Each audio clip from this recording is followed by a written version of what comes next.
ಬಲಾತ್ಕಾರದ, ಬಲವಂತದಲ್ಲ, ಇದು ಬಲಾತ್ಕಾರ.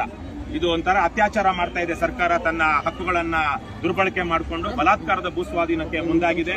ಈಗಾಗಲೇ ಆನೇಕಲ್ ತಾಲೂಕಿನಲ್ಲಿ KHB ಇಂದಾಗಿ, KDB ಇಂದಾಗಿ ಸಾವಿರಾರು ಸುಮಾರು ಬಹುಶಃ 10,000 ಎಕರೆಗಿಂತ ಹೆಚ್ಚಿನ ರೈತರ 25,000 ಎಕರೆಗಿಂತ ಹೆಚ್ಚಿನ ಪ್ರದೇಶವನ್ನ ಸರ್ಕಾರ ಒಂದು ರೀತಿಯಲ್ಲಿ ಭೂ ಕಬಳಿಕೆ ಮಾಡಿಕೊಂಡಿದೆ. ಈಗ ಏನು ಅಳದುಳಿದ, ನಾನು ನೆನ್ನೆ ಮೊನ್ನೆ ಎಲ್ಲ ಈ ಭಾಗದಲ್ಲಿ ಓಡಾಡದೆ, ಈಗಲೂ 10 ಕೋಟಿ ರೂಪಾಯಿ ಬೆಲೆಗೆ ಹೋಗುವಂತ ಜಮೀನನ್ನ ಮಾರದೆ ಇಲ್ಲಿ ಯಾರೊಬ್ರು ಗುಳ್ಳಾರೆಡ್ಡಿ ಅಂತ ನಿನ್ನೆ ನಾವು ಹೋದ್ವಿ, ನಿನ್ನೆ ಶಾವಂತಿ ಹೂವನ್ನ ಹಾಕ್ತಾ ಇದ್ರು. ಆ ತರಕ್ಕೆ ಒಂದು ಸ್ವಾಭಿಮಾನದ ಬದುಕನ್ನ ಕಟ್ಕೊಂಡಿದ್ದಾರೆ ರೈತರು. ಹೈನುಗಾರಿಕೆ ಮಾಡ್ತಾ ಇದ್ದಾರೆ, ಇದು ಯಾವುದು ರೇಷ್ಮೆ ಮಾಡ್ತಾ ಇದ್ದಾರೆ, ಬೆಳೆಗಳನ್ನ ಬೆಳೀತಾ ಇದ್ದಾರೆ. ಬಹಳ ಕಷ್ಟಜೀವಿಗಳು ನಮ್ಮ ಆನೇಕಲ್ ತಾಲೂಕಿನ ಜನರು. ಈಗ ಅವರ ಜಮೀನುಗಳನ್ನ ಬಲಾತ್ಕಾರದಿಂದ ಸರ್ಕಾರ ಭೂಸ್ವಾಧೀನ ಮಾಡಿಕೊಳ್ಳೋದಕ್ಕೆ ಮುಂದಾಗಿದೆ. ಅದನ್ನ ವಿರೋಧಿಸಿ ನಮ್ಮ ಅಂದೇನಹಳ್ಳಿಯಲ್ಲಿ ಮತ್ತು ಮುತ್ತಾನಲ್ಲೂರಿನಲ್ಲಿ, ಅಂದೇನಹಳ್ಳಿಯಲ್ಲಿ 1-2 ವರ್ಷ 2 ತಿಂಗಳಿನಿಂದ, ಮುತ್ತಾನಲ್ಲೂರಿಗೆ 1 ವರ್ಷ ದಾಟಿತು. 1 ವರ್ಷದಿಂದ ಅಲ್ಲಿ ಹೋರಾಟವನ್ನ ಮಾಡ್ತಾ ಇದ್ದಾರೆ. ಇವರು ಜಯಪ್ರಕಾಶ್ ಅಂತ ಹೋರಾಟ ಸಮಿತಿಯ ಗೌರವಾಧ್ಯಕ್ಷರು, ದೇವರಾಜ್ ಅಂತ ಹೋರಾಟ ಸಮಿತಿಯ ಅಧ್ಯಕ್ಷರು, ಇವರೆಲ್ಲರ ನೇತೃತ್ವದಲ್ಲಿ 1-2 ವಾರದ ಹಿಂದೆ ಬೆಂಗಳೂರಿನ KDB ಅಧಿಕಾರಿಗಳನ್ನ ಭೇಟಿ ಮಾಡೋದಕ್ಕೆ ಹೋದಾಗ ಪೊಲೀಸರು ನಿಮ್ಮನ್ನ ನಾವು ಫ್ರೀಡಂ ಪಾರ್ಕ್ ಕರ್ಕೊಂಡು ಹೋಗ್ತೀವಿ, ಅಲ್ಲಿಗೆ ಅಧಿಕಾರಿಗಳನ್ನ ಕರೆಸ್ತೀವಿ, ಅವ್ರ ಸಮಕ್ಷಮದಲ್ಲೇ ನೀವು ಮಾತಾಡಿ ಅಂತ ಹೇಳಿದ್ರು ಅವ್ರು ಪೊಲೀಸರು ಮಧ್ಯದಲ್ಲಿ ದಾರಿ ತಪ್ಪಿಸಿ ಬೆಂಗಳೂರಿನ ಮಡಿವಾಳ ಚೆಕ್ ಪೋಸ್ಟ್ ಬಳಿ ಎಲ್ಲರನ್ನು ಇಳಿಸಿ ಬಲಾತ್ಕಾರದಿಂದ ಅವರನ್ನ ಇಲ್ಲಿಗೆ ಆಡ್ಗೋಡಿ ಗ್ರೌಂಡ್ಸ್ಗೆ ಕರ್ಕೊಂಡೋಗಿ, ಪೊಲೀಸ್ ಗ್ರೌಂಡ್ಸ್ಗೆ ಕರ್ಕೊಂಡೋಗಿ ಅಲ್ಲಿ ವಿಶೇಷವಾಗಿ ದೇವರಾಜ್ ಅವ್ರ ಮೇಲೇನು ಒಂದು ದೌರ್ಜನ್ಯ ಮಾಡಿ, ಇಲ್ಲೇ ಪಕ್ಕದ ಕೊಂಸಂದ್ರನ ಅಲ್ಲ ಬಿಕ್ಕನೋಸಳ್ಳಿಯ ರಂಗನಾಥ್ ಅವ್ರಿಗಂತೂ ಕಾಲೇ ಮುರಿದಿದ್ದಾರೆ ಒಂದು ರೀತಿಯಲ್ಲಿ. ಅದು ಅವರು ಮಂಗಳವಾರ ಆಪರೇಷನ್ ಆಗ್ತಾ ಇದೆ, ಅವರಿಗೆ ರಿಬ್ಸ್ ಕಟ್, ಯಾರಿಗೆ ನಿಮ್ಗ ಇವ್ರಿಗೆ ರಿಬ್ಸ್ ಕಟ್ ಆಗಿದೆ, ಅವರಿಗೆ ಕಾಲು ಮಂಡಿ ಮುರಿದಿದ್ದಾರೆ, ಅವರಿಗೆ ಮಂಗಳವಾರ ಆಪರೇಷನ್ ಆಗ್ತಾ ಇದೆ. ಇನ್ನೊಬ್ರು ಶಿವಮ್ಮ ಅಂತ ಮೇಡಹಳ್ಳಿಯ ಶಿವಮ್ಮ, ಅವರು ಪಾಪ ಯಾವುದೋ ಬಹಳ ಕೂಲಿ ಮಾಡುವಂತವ್ರು, ನೆನ್ನೆ ಅವ್ರ ಊರಿಗೆ ಹೋಗಿದ, ಇಲ್ಲ ಅವ್ರು ಕೂಲಿಗೆ ಹೋಗಿದ್ದಾರೆ ಅಂತ ಹೇಳಿದ್ರು. ಅವ್ರ ಮೇಲೆ ಎಲ್ಲ ಪೊಲೀಸರು ದೌರ್ಜನ್ಯ ಎಸಗಿದ್ದಾರೆ.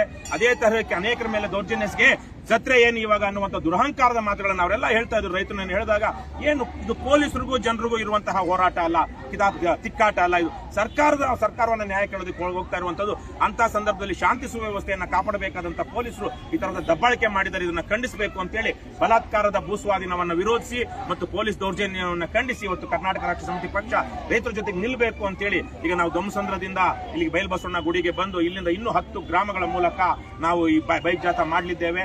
ಈ ಮೂಲಕ ನೋಡಿ, ಈಗೆಲ್ಲ ನೋಡಿದ್ರೆ ನೂರಾರು ಸಂಖ್ಯೆಯಲ್ಲಿ ಇವತ್ತು ಬೈಕ್ಗಳಲ್ಲಿ ಬಂದಿದ್ದಾರೆ. ಈ ಹೋರಾಟದನ್ನ ಪ್ರಾಮಾಣಿಕವಾಗಿ ಬೆಂಬಲಿಸಬೇಕು ಅನ್ನುವಂಥವ್ರು ಸಹ ರಾಜ್ಯದ ಬೇರೆ ಬೇರೆ ಕಡೆಗಳಿಂದ ಬಂದಿದ್ದಾರೆ. ಬಿಡದಿ ಬೈರಮಂಗಲ ಆ ಹೋರಾಟದಲ್ಲೂ ಈ ಭಾಗದ ರೈತರು ಅನೇಕ ಸಲ ಭಾಗವಹಿಸಿದ್ದಾರೆ ಹೋಗಿ. ಹಾಗಾಗಿ ರಾಜ್ಯದ ಜನರ ಇದು ಗಮನ ಸೆಳೀತಾ ಇದೆ. ಇಂಥ ಸಂದರ್ಭದಲ್ಲಿ ಸರ್ಕಾರ ದುರ್ಯೋಧನನ ರೀತಿ ಹಠಮಾರಿತನವನ್ನ ಮಾಡದೆ, ವಿಶೇಷವಾಗಿ MB ಪಾಟೀಲ್ ಅನ್ಸುತ್ತೆ, MB ಪಾಟೀಲ್ ಸಚಿವ, ಅವರ ದಬ್ಬಾಳಿಕೆ, ಅವರೊಂದು ರೀತಿಯಲ್ಲಿ ದಬ್ಬಾಳಿಕೆ ಅಲ್ಲ, ರೈತರ ಭಾವನೆಗಳಿಗೆ ಗೌರವ ಕೊಡದೆ ಕಾರ್ಖಾನೆಗಳು ಸಾಕಾಗಿದೆ, ಅಜೀರ್ಣ ಆಗೋಗಿದೆ ನಮ್ಮ ಆನೇಕಲ್ ತಾಲೂಕಲ್ಲಿ ಇವತ್ತು ನೀರು ಕಲುಷಿತವಾಗಿದೆ, ಗಾಳಿ ಕಲುಷಿತವಾಗಿದೆ, ಟ್ರಾಫಿಕ್ ನ ಸಮಸ್ಯೆ ಮಿತಿಮೀರಿದೆ. ಹೀಗಿರುವಾಗ ಒಂದು ಒಳ್ಳೆಯ ಸ್ವಾವಲಂಬಿಯಾದ ಮತ್ತು ಸುಸ್ಥಿರವಾದ ಬದುಕನ್ನು ಕಟ್ಕೊಳ್ಳೋದಕ್ಕೆ ಸಾಧ್ಯ ಇಲ್ಲವನ್ನುವಂತ ಸ್ಥಿತಿ ಸ್ಥಳೀಯರಿಗೆ, ಮೂಲ ನಿವಾಸಿಗಳಿಗೆ ಇಲ್ಲಿ ಬಂದೊದಗಿದೆ. ಹಾಗಾಗಿ ನೀವು ಮಾಡ್ತಾ ಇರುವಂತದ್ದು ಅಕ್ಷಮ್ಯ ಅಪರಾಧ. ದಯವಿಟ್ಟು ಇದನ್ನ ಮಾಡಬೇಡಿ. ಈ ಕೂಡಲೇ ಈ ನೋಟಿಫಿಕೇಶನ್ ಅನ್ನ ರದ್ದು ಮಾಡಿ ರೈತರು ಅವರ ಮಾರ್ಕೆಟ್ ಬೆಲೆಗೆ ಅವ್ರು ಮಾರ್ಕೊಳ್ಳೋದಕ್ಕೆ ಅವಕಾಶ ಕೊಡಿ, ಮಾರ್ಕೊಳ್ಬೇಕು ಅನ್ನೋಂಥವ್ರು. ಮಿಕ್ಕವರು ಈಗಲೂ ಸಹ ಉಳುಮೆ ಮಾಡ್ತಿದ್ದಾರೆ, ವ್ಯವಸಾಯ ಮಾಡ್ತಾ ಇದ್ದಾರೆ. 50-55 ವರ್ಷ ಆದ್ಮೇಲೆ ಅವ್ರಿಗೆ ಬೇರೆ ಯಾವ ಉದ್ಯೋಗನೂ ಮಾಡೋಕ್ಕಾಗೋದಿಲ್ಲ. ನೀವು ಅವ್ರಿಗೇನೋ ದುಡ್ಡು ಕೊಟ್ಟು ಉದ್ಯೋಗ, ಅವರ ಜೀವನೋಪಾಯವನ್ನ ಕಿತ್ಕೊಂಡ್ರೆ ನಿಜಕ್ಕೂ ಅನ್ಯಾಯ ಆಗುತ್ತೆ. ಅಂತಹದನ್ನ ಮಾಡಬೇಡಿ.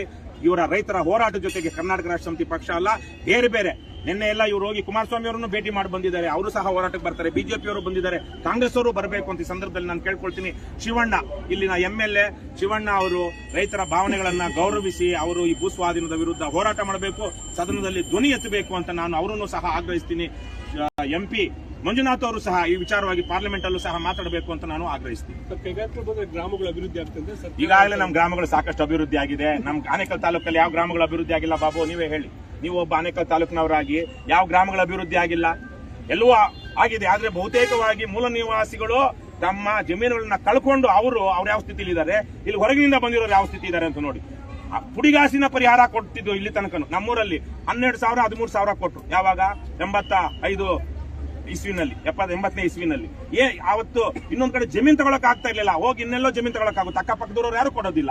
ಹಾಗಾಗಿ ಮೂಲನ ಇವಾಗ ಆಮೇಲೆ 10 ಎಕರೆ 20 ಎಕರೆ 50 ಎಕರೆ 100 ಎಕರೆನಲ್ಲಿ ಅನೇಕ ಜನ ಇಲ್ಲಿ ಬಂದು ಖಾಸಗಿಯವರು ಇನ್ಫೋಸಿಸ್ ವಿಪ್ರೋದವರು ಸೇರಿದಂತೆ ಅನೇಕ ಜನ ಇಲ್ಲಿ ಅಂದೇನಹಳ್ಳಿನಲ್ಲಿ ಯಾವ್ದೋ ಸೌದಿ ಅರೇಬಿಯನ್ ಕಂಪನಿ ಅನ್ಸುತ್ತೆ, ಅವರೆಲ್ಲ ಬಂದು ಅದಕ್ಕೆ 10, 20, 30 ಎಕರೆ ಮಾಡ್ಕೊಳ್ಳಿ. ನೂರಾರು ಸಾವಿರಾರು ಎಕರೆಗಳನ್ನ ನೀವು ಅಕ್ವಿಸಿಷನ್ ಮಾಡ್ಕೊಂಡು ಅದನ್ನ ಖಾಸಗಿಯವರಿಗೆ ನಿಮ್ಮದೇ ಈ ಕಳ್ಳ ಕದಿಮ ರಾಜಕಾರಣಿಗಳ ಹೆಸರಲ್ಲೇ ಬೇನಾಮಿ ಆಸ್ತಿ ಇರುತ್ತೆ.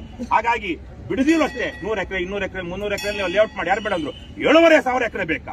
7,500 ಎಕರೆ 30 ಲಾಲ್ ಬಾಗ್ಗಳಷ್ಟು ಪ್ರದೇಶವನ್ನ ನೀವು ನೆಲಸಮ ಮಾಡಿ ಏನು ಅಭಿವೃದ್ಧಿ ಮಾಡ್ತೀರಾ? ಹಾಗಾಗಿ ಅವರು ಮಾಡ್ತಿರೋದು ಕೇವಲ ರಿಯಲ್ ಎಸ್ಟೇಟ್ ದಂಧೆ. ನಮ್ಮ ರಾಜ್ಯದ ಅತ್ಯಂತ ಕೆಟ್ಟಾತಿ ಕೆಟ್ಟ ಕೊಳಕ ನೀಚಾತಿ ನೀಚ ಅಧಮ ರಿಯಲ್ ಎಸ್ಟೇಟ್ ಕಂಪನಿಗಳು ಯಾವ್ದಾದ್ರು ಇದೆ ಅಂದ್ರೆ KHB, BDA, KIDB ಈ ತರದ ಮೂಡ ಅಂತ ಏನೇನಿದೆ ಇವರೇನೆ. ಹಾಗಾಗಿ ಇಂಥ ನೀಚಾತಿ ನೀಚ ರಿಯಲ್ ಎಸ್ಟೇಟ್ ದಂಧೆಯನ್ನ ಬಿಟ್ಟು ಸರ್ಕಾರ ಜನರ ಕೆಲಸ ಮಾಡ್ಲಿ ಅಂತ ನಾವು ಕೇಳ್ಕೊಳ್ತೀವಿ.